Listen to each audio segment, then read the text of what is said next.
नमस्कार।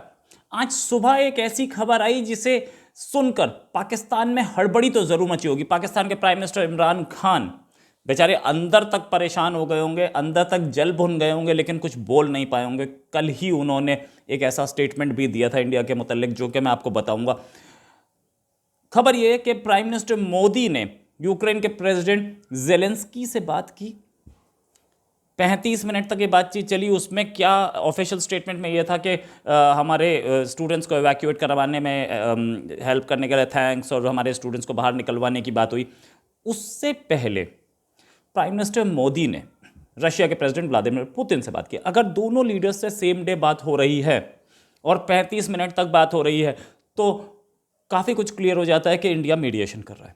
और India mediation कर रहा है तो ये इंडिया का इंटरनेशनल क्लाउट ही है जो कि मीडिएशन करवा रहा है। प्राइम मिनिस्टर मोदी की पर्सनल प्रेस्टीज है, प्राइम मिनिस्टर मोदी की पर्सनल रेपो है जो कि मीडिएशन करा रहा है। पहले भी प्राइम मिनिस्टर मोदी के कहने पर युद्ध विराम हुआ था, कॉरिडोर दिया गया था बच्चों को बाहर निकलने के लिए, लोगों को बाहर निकलने के लिए। साथ में यूक्रेन के एम्बेसडर ने यह बोला था कि मोदी जी बहुत बड़े लीडर हैं और मोदी जी की पावर वर्ल्ड में मानी जाती है, इसलिए उनको मीडिएट करना चाहिए। तो प्राइम मिनिस्टर मोदी ने उनकी रिक्वेस्ट पे बात की है, इसमें कोई शक नहीं। At the present moment, we are asking, pleading the support of India. India is the powerful global player. Modi ji is one of the most powerful and respected leaders of the world.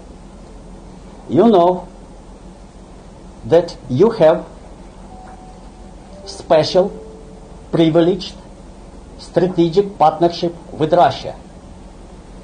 I don't know how many world leaders Putin may listen to, but the status of Modi ji makes me hopeful that in case of his strong voice, Putin at least should think over. इसके साथ अगर आपको ये channel पसंद है तो ये subscribe का बटन दबाएं और बेल आइकन दबाएं ताकि आपको लेटेस्ट खबरें मिलती रहें। अब आते हैं वापस इसी खबर पर। दोनों कंट्रीज़ के बीच में मीडिएशन जो हो रही है वो प्राइम मिनिस्टर मोदी करते दिख रहे हैं। और अभी कुछ युद्ध विराम की सिचुएशन भी है जो कि फ्रांस के प्रेसिडेंट इमैनुअल मैक्रोन की वजह से हुई है। इंटरनेशनल प्रेशर और इंटरनेशनल बातचीत, और इंडिया एक ऐसी पावर माना जाता है कि जो कि न्यूट्रल है। पाकिस्तान बहुत बार, कल ही उन्होंने बोला भी पाकिस्तान कि हम न्यूट्रल हैं, न्यूट्रल नहीं है। उन्होंने ये भी बोला इमरान खान ने कि हम किसी कैंप में नहीं हैं। ये क्लेम वही करता है जो किसी कैंप में होता है, जो कैंप में नहीं होता। इंडिया किसी कैंप में नहीं है, दोनों साइड उसको अपना मानती हैं, साफ दिख रहा है। इसीलिए प्राइम मिनिस्टर मोदी इसमें घुसे भी हैं। खैर, प्राइम मिनिस्टर पाकिस्तान के इमरान खान, उन्होंने कल वेस्टर्न एनवॉयस को, यानी कि 22 कंट्रीज़ के जो एम्बेसडर्स हैं उधर, उनको एक बात बोली, एक रैली में बोली। उन्हें पता है इमरान खान को कि मैं जाने वाला हूँ तो अपनी एक प्रेस्टीज बढ़ा लूँ, लोगों के सामने ये दिखा दूँ कि मैं बहुत बड़ा आदमी हूँ। तो उन्होंने एक रैली में ये बोला कि पाकिस्तान से रशियन एग्रेशन को कंडेम करने के लिए बोला जा रहा है। क्या उन डिप्लोमैट्स ने, उन कंट्रीज ने इंडिया को भी ऐसा ही बोला है? यूरोपियन यूनियन के एम्बेसडर ने खत लिखा पाकिस्तान को कि आप रूस के खिलाफ उसके मुखालिफ स्टेटमेंट दें, उसके खिलाफ वोट दें। मैं ये यूरोपियन यूनियन के एम्बेसडर से पूछता हूं कि क्या आपने हिंदुस्तान को भी ये खत लिखा था? एक चिट्ठी लिख के बोला गया था। क्या उन्होंने ये बोला इमरान खान ने कि क्या ये बात इंडिया को भी चिट्ठी लिख के बोली गई है? भूल ये गए कि वो अपने आप को इंडिया से कंपेयर कैसे कर सकते हैं। इंडिया है, इंडिया इंटरनेशनल मीडिएशंस करवा रहा है। इंडिया दोनों कैंप्स में अच्छी प्रेस्टीज रखता है। और आप दोनों कैंप्स में एक प्रेस्टीज रखते हैं कि आएगा तो पैसे मांगेगा। इनफैक्ट उन्होंने यही बोला कि I want to ask the European Union ambassadors, मैं यूरोपियन यूनियन के एम्बेसडर्स से पूछना चाहता हूं कि क्या उन्होंने इंडिया से को भी ऐसी बात लिखी है, ऐसी चिट्ठी लिखी है।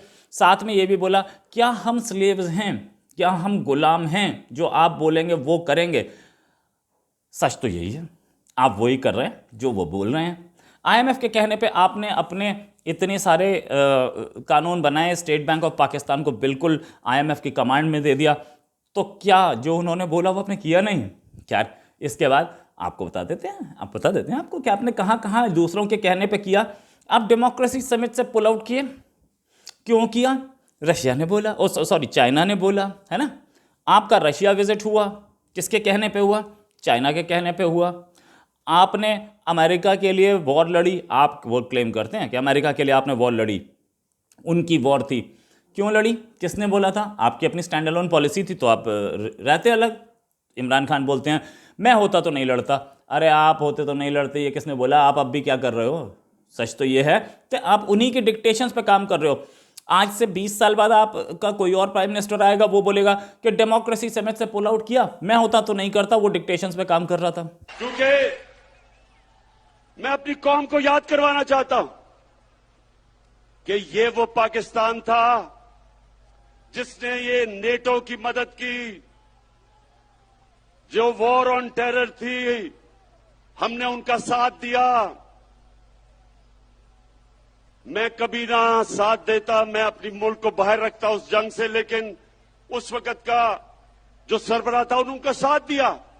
सब एक दूसरे को ब्लेम करते हैं, लेकिन असलियत क्या है? असलियत यह है कि आप डिक्टेशंस पे काम कर रहे हैं। आपके पास प्रेसिडेंट अमेरिका के उनका फोन नहीं आता, आपके पास चाइना के प्रेसिडेंट विजिट नहीं करते, व्लादिमीर पुतिन विजिट नहीं करते, और आपके अपने ओआईसी के जब सेशन चल रहा होता है आपके कंट्री में, तो उसके 5 कंट्रीज के फॉरेन मिनिस्टर इंडिया में बैठे होते हैं। ये सारी चीज़ें आपने ये भी बोला, पाकिस्तान के प्राइम मिनिस्टर ने ये भी बोला कि हमें कोई शुक्रिया अदा नहीं किया। अरे शुक्रिया कितना अदा करें? आपको बिलियंस ऑफ डॉलर्स मिला उसके बदले में। क्रेडिट स्विस ने साफ बता दिया कि कितना पैसा स्विस बैंक में पार्क्ड है, कितना पैसा वहां लगाया हुआ। आप जिसको फोन करते हो, जिस भी प्रेसिडेंट को फोन करते हो, सबसे पहले उसके दिमाग में आता है पैसा तो नहीं मांगेगा, तब वो आगे बात करता है। और आपका सिचुएशन क्या है? आप अपने आप को पाकिस्तान अपने आप को कंपेयर तो करता है इंडिया से, लेकिन पाकिस्तान की इंटरनेशनल प्रेस्टीज क्या है? इंटरनेशनल प्रेस्टीज आतंकियों को सपोर्ट करने वाली है। आप आतंकियों को सपोर्ट करते हो, आप अफगानिस्तान में गवर्नमेंट पलट देते हो, आप सब गड़बड़ करते हो, आप सब वो काम करते हो जिससे आपके अंदर के जिहादी खुश रहें। उसके बाद आप कहते हो कि हम इंटरनेशनल लेवल पे बहुत बड़े आदमी हैं, बहुत बड़े हमारा कंट्री की प्रेस्टीज है। गाजी इर्तुगरुल लेकर के आप अपने आप को तुर्की के दोस्त बताने लगे। तुर्की से और मिला क्या? यूएई, दोनों से दोस्ती बनाने की कोशिश कर रहे थे, दोनों को एफएटीएफ में ले गए। चलिए ठीक है, ये भी मैं मान लेता हूँ, हो गया। एफएटीएफ जो आपको बोल रहा है, आप वो कर रहे हो, डिक्टेशन मान रहे हो कि नहीं मान रहे? बिल्कुल मान रहे हो।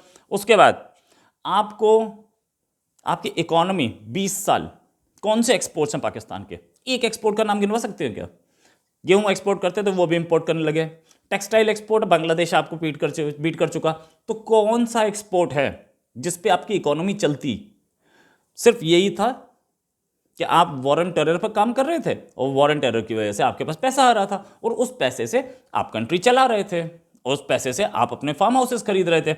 यही तो हो रहा था, वरना आपके पास तो कटोरा था और उस कटोरे से ही चल रहा था काम। सबको पता है, पूरी वर्ल्ड को पता है। तो पूरी वर्ल्ड आपसे पूछेगी नहीं क्या आपका इंटरनेशनल क्राउड इतना है, आपका इंटरनेशनल क्लाउड इतना हो कि आप किसी दो लड़ाई झगड़े वाले कंट्रीज के बीच में मीडिएशन करा दें?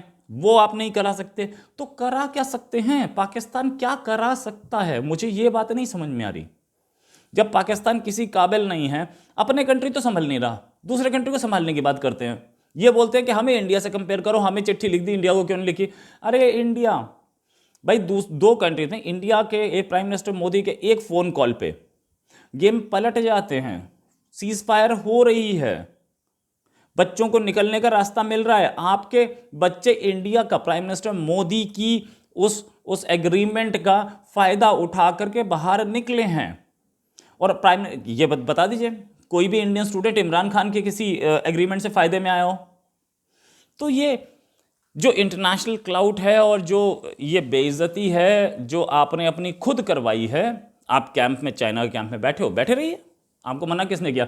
चाइना भी आपसे तो परवाह नहीं करता, अब चाइना भी आपकी कोई इज्जत नहीं करता, चाइना से भी पैसा नहीं आ रहा अब CPEC में, तो न चाइना पैसा दे रहा, न कोई और पैसा दे रहा। FATF ग्रे लिस्ट में वैसे बैठे हो, अमेरिका का प्रेसिडेंट आपसे बात करने के मूड में नहीं है, रशियन प्रेसिडेंट आपके पास विजिट नहीं कर रहे हैं, आप वहाँ गए करने, चाइनीज़ प्रेसिडेंट आपके पास विजिट नहीं कर रहे हैं। कितना बढ़िया इंटरनेशनल क्राउड है। और गल्फ के जो कंट्रीज़ हैं उनके हेड्स आपके यहाँ शिकार के लिए तो आ सकते हैं, बाकी कुछ आपको नहीं देंगे। तो ये फर्क है दो प्राइम मिनिस्टर्स में, ये फर्क है दो फ्लैग्स में, ये फर्क है दो कंट्रियों में, दो देशों में, दो मुल्कों में, कि एक कंट्री का प्राइम मिनिस्टर, उसकी इंटरनेशनल प्रेस्टीज इतनी है कि दो कंट्री लड़ रहे थे, पूरे नेटो ने जोर लगा लिया, पूरे अमेरिका ने जोर लगा लिया, पूरे वर्ल्ड ने जोर लगा लिया, लेकिन वहाँ पे वॉर रुकी नहीं। लेकिन इंडियन प्राइम मिनिस्टर ने एक फ़ोन किया तो कॉरिडोर्स बन गए, बच्चों को निकालने के रास्ते निकलने शुरू हो गए।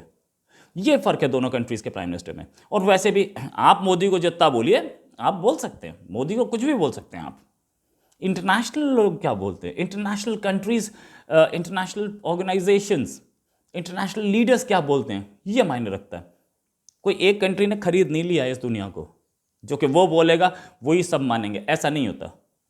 दूसरी दुनिया भी कुछ बोलती है। आपका जो दोस्त है चाइना, वो भी इंडिया को बड़ी इज्जत से देखता है, और वो भी इंडिया के प्राइम मिनिस्टर को बड़ी इज्जत से देखता है, बॉर्डर पे जितनी भी लड़ाई हो, बॉर्डर पे जो भी जितनी भी टेंशन हो, लेकिन इज्जत बहुत दी जाती है हमारे प्राइम मिनिस्टर मोदी को और कंट्री को। इसी के साथ एक और खबर के साथ फिर हाजिर होंगे। नमस्कार, जय हिंद।